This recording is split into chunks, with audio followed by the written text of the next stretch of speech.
Picture a Saturday morning. It's 1974. You're 9 years old, and your mom has just handed you the trolley handle in the fluorescent buzz of your local A&P supermarket.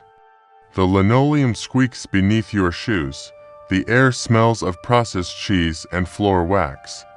The shelves stretch on forever, packed with tins and jars and boxes in colors so bright they almost hurt your eyes. Everything on those shelves felt permanent, solid, like it had always been there and always would be. It hadn't. The 1970s American supermarket was a cathedral of convenience. By 1972, there were over 32,000 supermarkets operating across the United States, and between them, they stocked thousands of products that simply do not exist anymore, not because people stopped wanting them, but because someone, somewhere, decided they were dangerous. Some were pulled quietly. A line dropped from a catalog, a factory retooled, a product silently discontinued. Others went out with a bang. Headlines, congressional hearings, full-page newspaper warnings. We're going back today, back to those humming aisles, back to the products your parents trusted, your grandparents loved, and the government eventually decided you absolutely could not have. 21 of them, gone, every single one. You couldn't see it, you couldn't taste it, but it was in nearly everything. Red Dino, too, also called amaranth, colored maraschino cherries, strawberry ice cream, and dozens of sweets and fizzy drinks throughout the early 1970s. It made everything look fresh, bright, and worth buying. Then, in January 1976, the FDA banned it outright after Soviet and American studies linked it to tumor growth in laboratory rats. Overnight, manufacturers scrambled. Millions of packets vanished from shelves within weeks. The maraschino cherry industry alone lost an estimated $4 million in the space of a single quarter. Before aspartame, before stevia, before any of it, there was cyclamate, an artificial sweetener 30 times sweeter than sugar, cheap to produce, and absolutely everywhere. By 1969. It was in Tab Cola. It was in diet biscuits. It was in tinned fruit marketed to diabetics. Then a single study suggested it might cause bladder cancer in rats. The FDA banned it in October 1969. Just like that, an entire category of product disappeared from American shelves virtually overnight. But then came the argument that never quite went away. Scientists disputed the findings for decades. Some argued the doses given to the rats were the equivalent of a human drinking 350 cans of Diet Cola per day. The debate simmered on through the entire 1970s. Cyclamate remains banned in the US to this day. This one hid in plain sight for years. Brominated vegetable oil, BVO, was used to keep citrus flavoring suspended evenly in drinks like Mountain Dew and some orange sodas. It gave the drink that slightly cloudy, rich look. Without it, the flavoring floated to the top. The problem was bromine, the same element used in flame retardants. By the mid-1970s, researchers were finding it accumulated in human fat tissue. It wasn't formally removed from the FDA's generally recognized as safe list until 2024, but it began disappearing from products throughout the late 1970s as companies quietly reformulated under pressure. If you've ever seen a pink packet of Sweet and Low, you've seen Saccharin Survivor. But in 1977, Congress very nearly killed it entirely. A Canadian study linked saccharin to bladder cancer in rats, and the FDA moved to ban it completely. The public outcry was enormous. Over 1 million letters flooded Congress. People who relied on it for diabetes management wrote in their thousands. In the end, Congress passed the Saccharin Study and Labeling Act, allowing it to remain on shelves but requiring a cancer warning label on every single product containing it. The warning label stayed in place until the year 2000. For 23 years, that little pink packet carried a cancer warning, and most people quietly ignored it every single morning. Long before the post-Brexit chlorinated chicken debate, there was the original American controversy. By the early 1970s, washing poultry carcasses in chlorinated water had become standard American practice. Consumer groups began raising alarms about chemical residue levels. Though never fully banned in the U.S., several chlorinated poultry products were refused import by Canada and early European trade partners, and the practice became a regulatory flashpoint that echoed across the entire decade. Three letters that sent the American meat industry into crisis. Dethylstilbestrol was a synthetic estrogen injected into cattle to accelerate growth cheaply. Farmers loved it. It shaved weeks off feeding time. By 1972, an estimated 75% of American cattle received day implants at some point. Then, researchers discovered residue levels in beef liver. The FDA banned day for use in poultry in 1959. Cattle took longer. After years of legal battles and revoked approvals, day was finally prohibited in American beef production in 1979. Named in the effort to remove it was consumer advocate Samuel Epstein, whose 1978 book, The Politics of Cancer, put the issue squarely before the American public. Not an additive, not a colorant, but a product design choice that laced millions of tins of food with measurable lead contamination. Through most of the 1970s, tin cans were sealed with lead solder along the side seam. Studies through the decade revealed lead leaching into acidic foods, especially tomatoes and citrus juices. The FDA began phasing out lead-soldered cans in the late 1970s, and by 1991, they were gone entirely. But for the entirety of that 1970s Saturday morning shop, the beans and the tomato soup and the tinned peaches were quietly delivering a little something extra. Nobody put it on the label. Nobody said a word. This one reads like an accident waiting to happen. In the mid-1960s and into the early 1970s, several American breweries added cobalt sulfate to their draft beer to improve the stability of the foam head. It worked beautifully. The pint looked magnificent. The problem came when heavy drinkers began experiencing a specific type of cardiac failure, later termed beer drinkers' cardiomyopathy. Between 1965 and 1967, at least 48 people died in outbreaks in Quebec, Minneapolis, and Omaha. 48 people. The FDA acted swiftly. Cobalt sulfate in beer was finished. Carbon black was used as a black food dye in licorice, sweets, and some savory snack coatings through the early 1970s. It was the thing that made licorice look genuinely, deeply black. In 1976, following the same red dye to review process, the FDA determined could not be certified as safe and removed it from the approved list. Licorice manufacturers had to scramble for alternatives. Some never quite got the color right again. Butter yellow, dimethylaminoxens, was used during the first half of the 20th century to color margarine and butter substitutes a more appealing yellow. It was already known to cause liver cancer in rats as early as the 1930s. By the time the 1970s rolled around, it had been gone from most products for decades. But reformulations and imported food products meant traces of it kept turning up in FDA testing well into the early 1970s. Every single detection prompted another removal order, another artificial sweetener, another casualty. Dulcin was 50 times sweeter than sugar and had been used in foods since the late 1800s.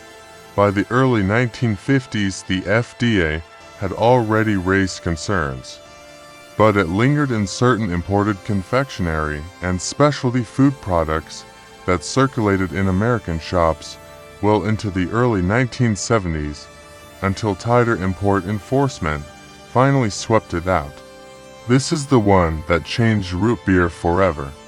Saffrole was the compound that gave traditional American root beer its distinctive, deeply aromatic flavor, extracted from sassafras root bark. In 1960, the FDA banned saffrole after studies showed it caused liver tumors in rats. By the early 1970s, reformulated root beers using artificial flavoring were everywhere. A&W Hires, Mug. None of them tasted quite the same. Anyone who drank root beer before 1960 will tell you that. The original was something altogether different, and it is gone forever. Margaret Kowalski of Cleveland, Ohio, kept a clipping from the Plain Dealer dated March 1976. She'd saved it in her recipe box alongside her mother's card for apple cake. The headline read, "Your favorite drink mix may be off shelves by summer." She remembered standing in the kitchen, reading it twice. Her kids drank that mix every afternoon after school. She felt a flicker of something, not quite fear, betrayal, maybe. The idea that something so ordinary could be wrong all along. That feeling was everywhere in the 1970s, the decade that made Americans start reading the label. Used in Halloween sweets and orange-colored snack foods. Orange no. One was decertified in 1956, but products using it kept circulating through small regional manufacturers well into the late 1960s and early 1970s before enforcement caught up completely.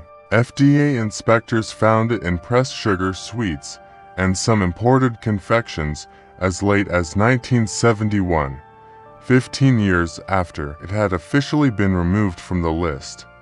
Potassium bromate was a dough conditioner used by commercial bakers to strengthen bread dough, improve its rise, and create that satisfying springy crumb that made Wonder Bread and its competitors so enormously popular. By 1970, it was in an estimated 60% of commercially baked white bread in America. It was in the toast you made every morning. It was in the school sandwiches your children carried in their lunchboxes. Studies began emerging through the mid-1970s, linking it to kidney damage and thyroid tumors. The FDA began issuing guidance against its use in the late 1970s. It was never formally banned, but pressure on manufacturers saw it quietly removed from most major bread products over the following decade. The bread looked the same, it tasted the same, but something invisible had been taken out of it.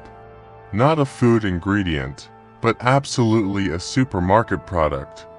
Vinyl chloride was used as a propellant in aerosol sprays throughout the early 1970s. Hairspray, kitchen spray cleaners, some cooking oil sprays. In 1974, a cluster of liver cancer cases emerged among workers at vinyl chloride manufacturing plants. Not in rats, in people. The EPA and FDA moved rapidly. By 1975, vinyl chloride propellants were gone from consumer products. The aerosol was never quite the same again. Different propellants, different sound. A slightly less satisfying hiss. Before Red Dino, to made the headlines, there was Red Dino. 4. Banned in 1964 after studies showed it damaged adrenal glands in dogs, but it remained in a single famous product, maraschino cherries. The FDA made a specific exemption, allowing its continued use in maraschino cherries only, on the basis that nobody ate enough of them to cause harm. That exemption held until 1976, when it was finally revoked entirely alongside the Red No to ban. For 12 years, The cherry on top of your ice cream sundae was legally the one exception, the one permitted survivor. Gone in the end, like all the rest. Used in grain storage to prevent insect infestation. Monochlorobenzene residues were found in cereal grains and some flour products through routine FDA testing in the early 1970s. As testing sensitivity improved, contaminated batches were seized, and the chemical was phased out of grain fumigation practice under new agricultural guidelines issued in 1973. It disappeared without a single headline. Supermarket oranges and lemons in the early 1970s were beautiful, gleaming, uniform, perfect under the fluorescent lights. They had been coated in wax to extend shelf life and improve appearance. Thiourea, an anti-mold agent, was incorporated into several of these wax formulas. Studies linked it to thyroid disruption and potential carcinogenicity. The FDA restricted its use in food contact applications by 1977. The oranges still got waxed. Still gleaming, the change completely invisible. A gene had been used to bleach and age flour rapidly since the First World War. It made white bread whiter, faster. By the late 1940s, it was already under scrutiny after studies showed it caused hysteria and convulsions in dogs fed agenized flour. The FDA moved against it. But agenized flour imports and some regional products kept surfacing in FDA checks well into the early 1970s, each one triggering another enforcement action. A product that should have been gone long before, refusing to fully disappear. Flectyl H was used as an antioxidant in rubber food packaging and food-grade gaskets in industrial processing equipment.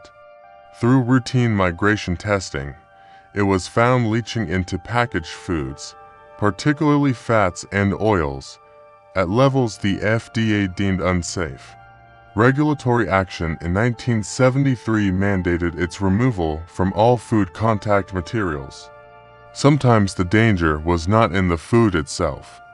Sometimes it was in the machinery that touched it. And finally, the strangest one of all. P4000 was an artificial sweetener 4,000 times sweeter than table sugar. 4,000 times, a single granule could flavor an entire liter of liquid. It appeared briefly in some experimental diet food products in the early 1970s, riding the wave of post-cyclamate reformulation. Studies quickly showed organ toxicity, and the FDA placed it on the prohibited list before most Americans had ever encountered it. It came and went in the space of a few years, a footnote in the great sweetener wars of the 1970s. Gone. Before most people ever knew it existed. 21 products. 21 things that sat on those bright, humming shelves. Some of them were quietly dangerous. Some were probably fine and simply fell victim to the precautionary science of a new era. All of them felt utterly normal at the time, part of the permanent, dependable landscape of the American supermarket in the 1970s. That decade changed everything. It was the decade America started asking what was actually in the food. The decade the label stopped being decoration and started being evidence. Between 1970 and 1979, the FDA issued more food safety recalls and regulatory actions than in the entire previous 3 decades combined. We had more choices on those shelves than any generation before us. But somehow, we knew less about what we were actually choosing, and then we started to find out. If you grew up shopping in those aisles, if you remember the squeak of that trolley, the buzz of those lights, the particular weight of a tin of Campbell's in your hand, you know exactly what I mean. Some of those products you'd forgotten completely, and some of them you probably miss without ever quite knowing why. We had less clarity back then, but somehow those aisles felt like more. If this brought back memories, Share it with someone who remembers those supermarket trips. Please subscribe to keep these stories alive. There are so many more waiting to be told. And drop a comment below with the one product from your childhood you wish had never disappeared from the shelves.